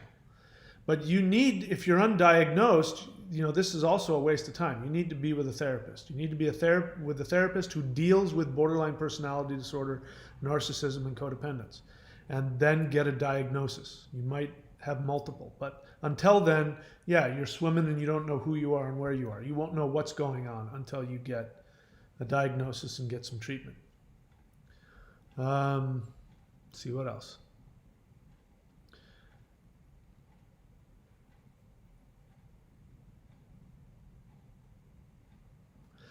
Chris Muncher says, so true about Nobody Home. I used to stare at pictures of us together. It was as if she wasn't there and had no idea who I was looking at. Drop dead gorgeous but empty eyes in photos. Yeah, I talked about this last time. The borderline, because they don't have an identity, they sit in this empty black hole, which is like a hall of mirrors, and there's a mirror that pops up and they create a false identity which they turn around to the world. And so they don't have any empathy because they don't identify with the actions of the facade that is interacting with the rest of the world. So the woman that loves you and love bombs you and does this and is really brilliant at that's a facade. That's not them. And so when that person hurts you, when that person splits on you, they don't feel any responsibility because they don't identify. They're like, no, that was a movie I was watching. Serial killers, when you talk to them, when you talk to them about what they did, lots of times they'll go, but that wasn't me. I didn't do that. And they're not lying. They're meaning that they had created some false identity that went out and committed all those murders, and they watched. And they don't feel any empathy or any responsibility for it. Or they feel, whatever empathy and responsibility they feel is really muted at the very least. Borderlines are no different. Narcissists are no different. Borderline personality disorder is a form of narcissism. They're failed narcissists, which means they're covert narcissists, which means that they not that they're pretending not to be narcissists. It means that that's their secondary side. They will always act out psychopathically, but they'll do it when they're stimulated. I mean, it's hidden. The psychopath is hidden from them as well. They're not hiding from you as a psychopath. Their psychopath is hidden from them. The narcissist, as I understand it, the overt narcissist is not hiding from his psychopath. He's aware of it. What else? Analog audio rules. You're not listening to me. It's okay. It takes time. You have to understand that you have a firewall. If you're a codependent, you have a firewall defending your narcissistic codependence. That's your, and mine too, that is your defense mechanism. You say, I bent over backwards because of wanting to make her comfortable. So let's just look at that. That means that your worth was based on a transactional contract with her. Your job was to make her comfortable. Your worth came from making her comfortable. And so to fulfill your transactional relationship with her, you bent over backwards to make her comfortable. You want to hold that as a badge of honor. No, you don't understand. I loved her. I bent over backwards. No, that was your transactional relationship. You did that because that's where you get your worth. That's why you stayed with her. Because if she loved you unconditionally, you would feel worthless. So you found worth by being condescending to her, by wanting to make her comfortable. That's the other thing. You don't realize how condescending you were. I'm making her comfortable. She's screwed up. I'm helping her. Now, you may be saying that filled with tears coming out of your eyes as you're doing it. So you're having lots of emotions, but even the emotions are your narcissistic projection of what you want somebody to do for you. Now, I know you're thinking you're being so harsh with me, Mike. I know, but this is the only way to heal. You've got to be ruthless with yourself. So all of that wanting to make her comfortable was your projection. It was your narcissism. It was your need to fulfill a transactional relationship had nothing to do with being empowered in your own self, having filled with unconditional love. Because if you were filled with unconditional love, you would look at her and you would go, wow, she's really damaged. I now can see through, all this time I've been with her, I'm never going to make her comfortable. In fact, she's depending on me. It's damaging to her. What she really needs is help, and I'm the last person she should be around. If you really, truly loved her unconditionally and were aware of it, you would go, you know what? I love you, but I can see that I'm harming you. I hope you get help, but I'm going to leave the relationship. It's damaging to me, and I'm not helping you. And so because I love you so much, I must say goodbye and never have contact with you again. I really urge you to go see a psychiatrist or a psychologist for what I think might be borderline personality disorder. You didn't do that, did you? You bent over backwards trying to make her comfortable. What else?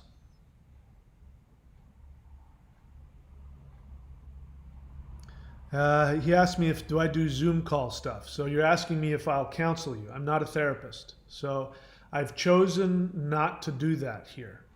The join button is my answer to that. So if you join at the super empath level or above, I do my best to share a lot of exactly what I did to get where I am. I don't know that. Like I said, I'm not a therapist, and I don't know that it's a good idea for me to do that. So I'm not doing that now. If I did, I would charge you money. But again, there are professionals who do this, and that's who you should talk to. Your desire to want to Zoom call me, you can get from a therapist and from a sponsor in Coda. So you right now, Analog Audio Rules, you should stop watching me right now. Go to coda.org. Go to a Zoom meeting as soon as possible. Raise your hand and say, I need a sponsor to walk me through the steps. That would be the first thing I would tell you to do if we did have a Zoom call. But whatever you might get from me from a Zoom call, you're going to get much more from that. So I suggest that you do that. What else? Selena Moore, can you please describe splitting? I have trouble with my emotions and at times I'm suicidal, mostly while in abusive relationships. Splitting is you vacillate between either idealizing the person, you see them as perfect. Some people call it the favorite person. They're your favorite person. You can't live without them.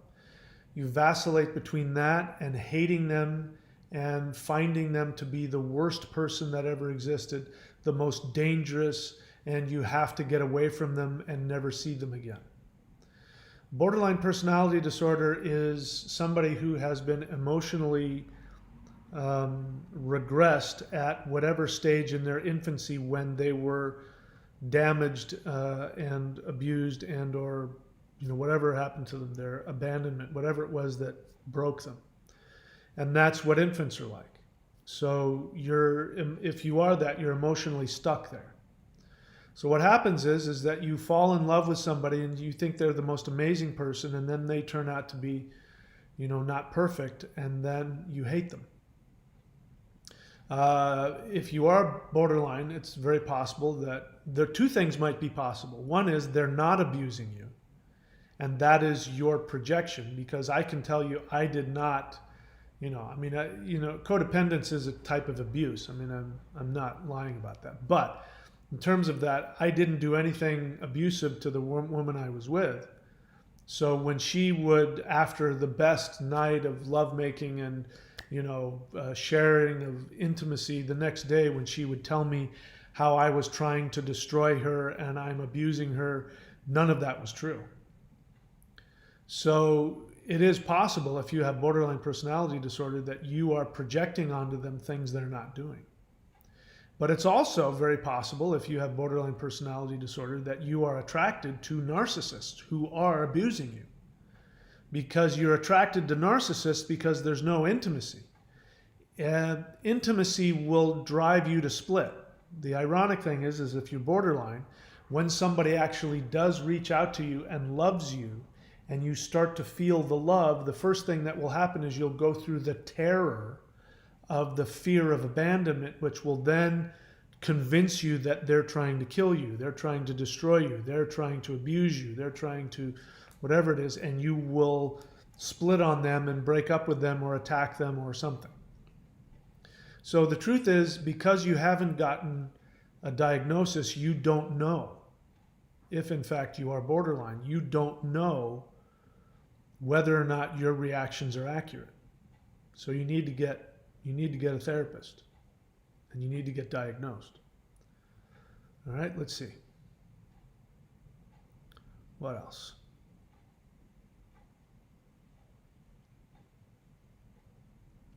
Analog audio rules. I've just read the two first things. You got to stop. Don't defend yourself. You are reacting as though I'm judging you. You got to stop. If you keep talking like that, I'm going to stop interacting with you. You are operating from your guilt. You're wanting to double down and argue with me, and I am right now your best friend. So all of that within you right now that you feel I'm attacking you and you got to defend yourself, you got to stop. You want my help? Drop all that shit. I don't claim that I'm perfect though, dude. I know I am it. I do see that I didn't have to go back now, especially it was just as hard every time. I tried to leave it. It was hard when she'd bat her eyes, man. Man, stop defending it. Stop explaining to me. You don't think I understand that? I've been there. I want you to be willing to take the harsh mirror and apply it to yourself. I never said that you claimed you were perfect. At what point did I ever say, you think you're perfect? When did I say that?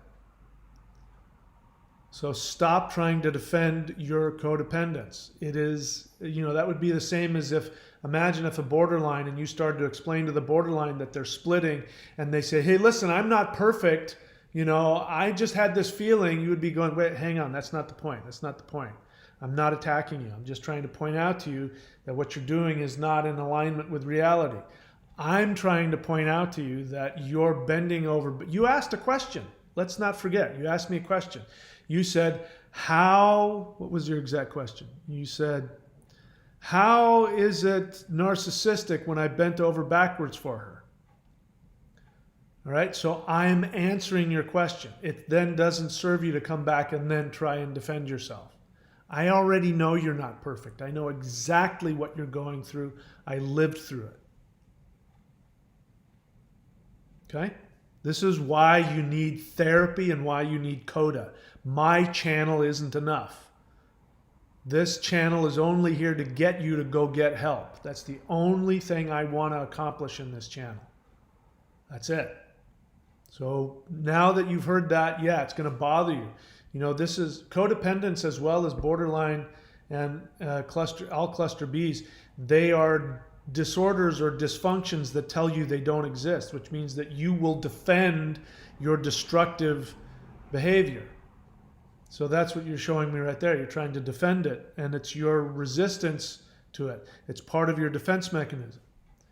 So anyway, I can't fix you right here and now, but if you do those three things, therapy, CODA, meditation, you do it on a daily basis every day, work those 12 steps every day, you will eventually grow past it, you'll heal.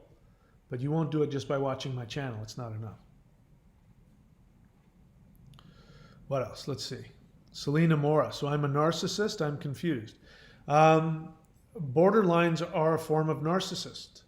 Borderlines they've been called vulnerable narcissist. They've been called secondary narcissist, covert narcissist. Yes, borderline personality disorder is a form of narcissism. What causes narcissistic personality disorder is the same thing that causes borderline personality disorder. You don't need to feel judged by that. Again, you need to talk to a therapist, a qualified one. Analog rules, I pushed her to get help. Why do you think that's good? You're not supposed to push her to get help. That's not your job. You're trying to tell me that here's a badge of honor. I pushed her to get help. Look, don't bullshit me, okay? I say that with love, but let's cut the shit here. I pushed mine to get help too. Do you want to know why I did it? With hindsight, I didn't know that at the time. I did it because I couldn't live without her, and I wanted her to stop being so fucked up and get help and love me like she did those first 2 weeks. I wanted that love bombing girl to come back and love me, and I want you to go to therapy so you can stop hurting me and start loving me the way I wanted you to in the beginning. There's no way you're going to convince me that you're pushing her to get help wasn't for the same reason. Even though in the moment you're filled with tears thinking, like I did, it's my responsibility to fix this person. Again, dude, it just means that you need help. All those things that you're saying now, after you've been in therapy for a while, after you've been in Coda for a while, if you come back and you watch this, you'll laugh at yourself. You go, yep, I was in it. That's okay until we're able to get healed. We're in it. You have to treat codependence as a mental illness. It's technically not, but you have to treat it like one. It means that you're clueless. You don't know which way is up right now, which is why a lot of things that I'm saying are so hard to hear. What else? An upper narc. Well, look, there's no such thing as upper or lower narc. Stop watching garbage on YouTube. Stop watching the super empath versus the greater narc. Stop watching that garbage right now, Selena. It's not helping you. All of those channels are the creations of covert, untreated narcissists. All of them. They're all covert narcs. So there's nothing in if you listen to those people, all they're going to do is keep you more entrenched in whatever your illness is, whether it's borderline or narcissism. Narcissists turn around and they find other narcissists and they become the codependent. That doesn't, just because you've been abused doesn't take away your narcissism. Narcissists are also abused heavily by other narcissists. You might be right. The abuse might be real. That doesn't change anything. You still need to get help. Go see a therapist. So you keep doing what I'm telling you not to do. Because I wanted her to be happy, man. There was no honor, dude. All right. I'm obviously not getting through to you, so I'm going to stop. Like I said, if you keep doubling down and defending yourself, I'm just going to stop engaging. I encourage you to listen to what I've said. I know that you don't see that, you don't feel that, and me saying it feels like an attack and a judgment. I get all that. Get help. Go get help. Get therapy and go to Coda. Now here's the thing. Coda's free.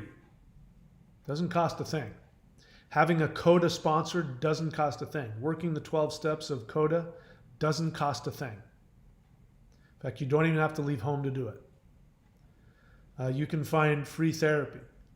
I'm saying that because there is a way to heal. And if you want to heal, if you want what I have, you've got to do what I did. And all three of those things are potentially free and you can do them. If you choose not to do them and you keep coming back on my channel, I'm going to stop. I'm going to, at some point, stop interacting with you because I won't have any sympathy. If I walked up to somebody who was dying of cancer and I said, hey, if you stand on your head for 20 minutes a day, you can cure yourself of cancer, they would be like, every day, I'll do it. How long? The rest of my life? Great. 20 minutes out of my day, stand on my head and not have cancer? I'm going to do that. When I tell people, here are the 3 things you can do, and they're potentially free, all of them, and people don't do them, I can't have any sympathy for you anymore. So analog audio rules, do those 3 things. Stop trying to argue with me and prove to me how perfect you were. I don't care. I am not interested in judging you good or bad. I'm only here to help you. If you want to know how I healed, I'm here to help you, tell you how I did it. Those are the 3 things. So if you do that and you keep coming back, we'll have more to talk about. But you won't want to interact with me because you'll already know. You'll hear and You'll either maybe hear how full of crap I am, or which is fine with me. If you get more healthy than me, nobody will be happier than I am. But more than likely, you'll just nod your head and you'll laugh as I, put the mirror up to somebody else that's where you were. But you're not going to figure it out right now. It's going to take some time. All right. So he says it's just hard. I know it's hard. It's potentially life-threatening. It's really hard. All right, what else? Selena says, I'm curious how I know things that I have no way of knowing and then later improved right when I see the proof. I explained it earlier. Your life was in danger when you were an infant.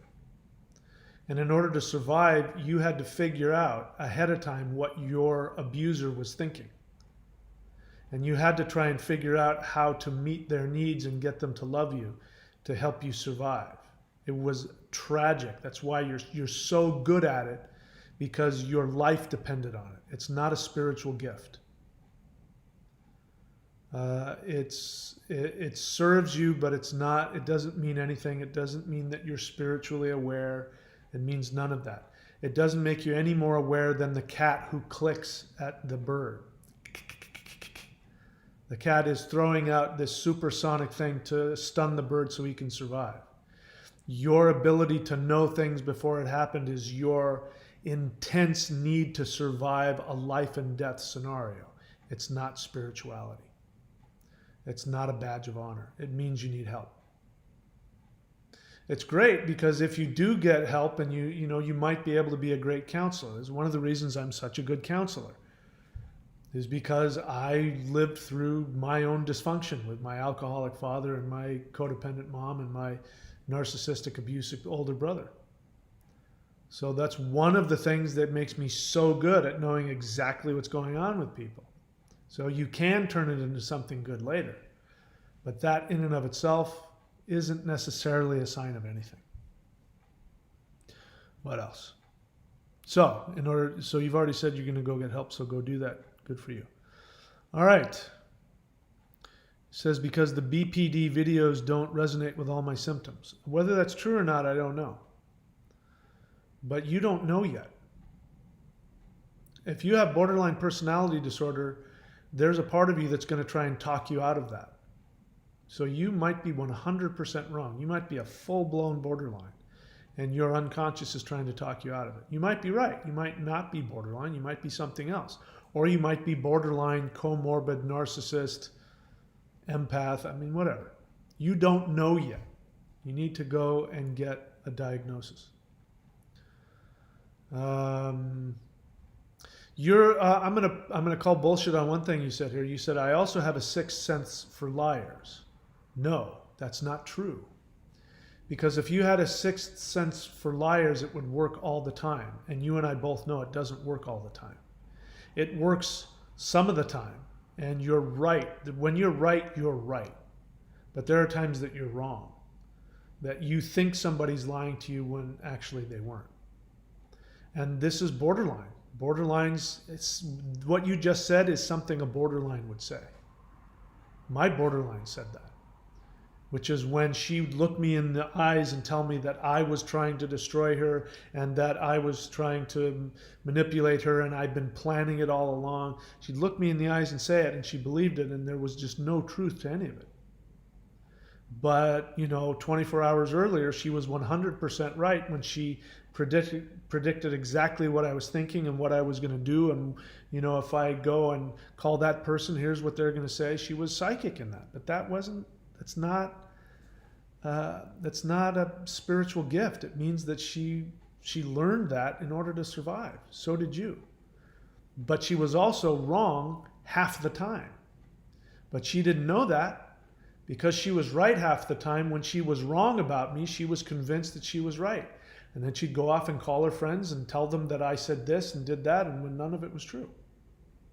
So you don't know. If you're a borderline, you don't know what the truth is. You do not know what objective reality is much of the time. And you won't be able to figure that out until you get a diagnosis. So go do that. All right, that's it for me, guys. Thank you so much. I wish you all the best. Again, click the join button if you want to learn what I did, and if you join at the super empath level or above, you will then learn about what I did. You learn the 3 things, which I'll write down here again. The 3 things that you need in order to heal from your abusive borderline ex is: number 1, therapy. 2 is coda.org. Third one is daily meditation. Do those 3 things and you can heal. Don't do them and I can't help you and I won't have any sympathy for you. Here's somebody called Empath Warrior. So this frightens me. Just the name has got me worried what I'm going to read here. But let's see. I won't judge them ahead of time. The real person behind the mask is an empty void without identity, destroying people's lives. See, you were right up until there. Empath Warrior. Is that way? No, you're not. I don't know if you were subscribed to my channel and that was you had that, I would think that you had. I use that word, if you sign up as a super empath, I use that tongue in cheek. So obviously I don't buy into this. By the way, before I go any further, I don't know you, but all of that Empath Warrior stuff, if you aren't a covert narc, you are playing in that pool. The whole Empath Warrior, super empath, Heyoka, going supernova, that's all covert narcissism. That's all inverted narcissistic. It's not healthy. You were right. The real person behind the mask is an empty void without identity. That part is right. The second half is either your codependence or your covert narcissism. Destroying people's lives and using them till they are empty inside. They survive by pretending and abusing others to feel alive. So I already know you haven't watched this from the beginning. Because if you had watched this from the beginning, you wouldn't say that. Because I already addressed that. So again, when you say that, here's what you're saying. They are pretending and abusing others to feel alive. You still love your borderline or narcissist ex. You want them back. Because if you didn't, you wouldn't say that. If you want to understand what that means, watch this video from the beginning so you can understand that. Bronson Uberex, have you done a video on comorbid BPD and NPD? There is no need to do that. That's a fallacy. BPD is NPD. Not all narcissists are borderlines, but all borderlines are narcissists. It is failed narcissism, as Sam Vaknin calls it. All borderlines are secondary psychopaths. They're secondary narcissists. There is no comorbid. If you are one, you are the other. They're hard to see. Some of the quiet borderlines, some of them come across as, just borderlines, but at some point you end up talking about the narcissistic psychopathic behavior of the borderline. It's because the borderlines are narcissists. The same thing that happened to the narcissist to create the false, to perfect the false perfect identity that they use to go and abuse and get their narcissistic supply. The borderline failed at that. They weren't able to fully create it, so it crumbles. And so they become the needy infant. And they vacillate between the needy infant and the narcissist. So there is no comorbidity. That is a fallacy. And the reason why I stress that is because if people who've been with borderlines realize that and don't do what the Empath Warrior did, which is then turn around and judge them as evil geniuses, which they're not. The narcissist is also not an evil genius. The narcissist is as much, look at Donald Trump, perfect example. He is a slave to his impulses. He destroys every relationship. He's fired every person that he's worked with. Everybody that's gotten close to him, he has destroyed. And you can see that he has no control over what he does. And it's amazing he survived this long. But the narcissist is also, they are a slave to their impulses. They are a slave to their internal mortification. They're not evil geniuses. They're horrific people I shouldn't say that. They do horrific damage, but they are sick. They have a mental illness. Empath warrior, you don't know that yet. If you did, you wouldn't say that. You wouldn't say that they are consciously pretending to love you and abuse you in order to feel alive. That's not accurate. It's a half-truth. They mean it when they love bomb you. They mean it. Maybe narcissist, full-blown narcissist, maybe not. But the borderline means it when they love bomb you. They're not pretending. They are as much a victim of their own splitting as you are. When they split on themselves. You guys need to understand that. They love you when they're looking at you in the eyes and telling you you're the best person, I love you. They mean it. And then the love gets too real and they go through the horrific pain and fear of abandonment, and then they turn you into the evil narcissist that their parent was, and they attack you. They punish their parent through you, and they didn't see it coming. To them, you were the evil genius that was loving them, and all of a sudden in their eyes you turn into the evil person that's devouring them, and they're desperately trying to defend themselves against your horrific attack against them. They're not pretending to abuse you to feel alive. That's your narcissism, empath warrior. That's either your codependent narcissistic projection, or you are a covert narcissist. Your need to feel that. All of you listening to me, if you want to be healed, the way you know you're healed of a relationship is when you can look back at your narcissist or your borderline or both. And when you look back at the worst things that they did to you, and you can look back with compassion and go, wow, how sad for them. I don't take that personally. That wasn't personal. They weren't doing that to me. I would have done the same thing had I grown up in the same scenario. So empath warrior, I really have a problem with that. And instead of being annoyed with it, because I'm annoyed with you right now, that's my personal failing. Instead of that, I want you to know that all that nonsense about they're pretending to love you just so they can suck you in and destroy you, that's your codependence at the very least. And it means you still want your abuser back. You still want them to turn around and love you. Because when you say they survive by pretending, it means that you think they have conscious power to change and to not ever harm you. And if you're holding on to that belief, it means that you still want them to love you. Which means that you are now a target, either to be hoovered by that very same person or another one. Because you'll see another one coming. You guys will be on the same empath warrior, Heyoka, YouTube chat line or something, and you'll both talk about how you were both damaged and you'll both be there for each other. Next thing you know, you realize, oh my God, I'm with another borderline. Oh my God, I'm with a covert narc. You'll be right back where you were. If you want to be bulletproof is when you don't have the need to judge them anymore. When you can have nothing but love and compassion and still see the horrific damage that their disease, which they are a victim of, what it does to both them and you.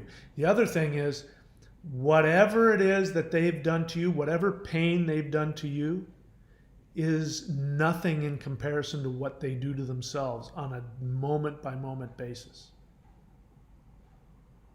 When you really understand that, you, number one, won't want anything to do with them. And number two, you won't have any anger or any feelings of superiority, that they do this and they pretend you're being so condescending, you're so superior to them in your warrior empath. They're the evil narc, I'm the good warrior empath. You don't realize how narcissistic you are by how superior you are to them. If you ended up with them, You're at their same level. Maybe you're just a codependent. Maybe you're not a cluster B, but you are at their same level, and you were 100% involved in it with them. You're not a victim. So hopefully I haven't chased off empath warrior. Maybe that person can or can't hear what I say. If you can hear what I say, the 3 things are what will heal you. Therapy, 12 steps, whether it's Codependence Anonymous, or some other 12-step group, and 3, daily meditation. All right, that's it. I think I said everything. I appreciate all of your questions and thoughts, no matter how harsh I was with you. I hope you all realize it comes from love and from a desire to help. So if I was able to do that, I'm happy. If I made mistakes, I ask for your forgiveness. Having said that, my friends, that's it for me. I'm going to go eat some food and take care of myself. I will see you all when I see you. Let's see, what end screen do I want here? Let's use this one. All right, talk to you guys next time. Whoops, that's not the one I want at all. Let's try that again. Let's just, where is it? This one.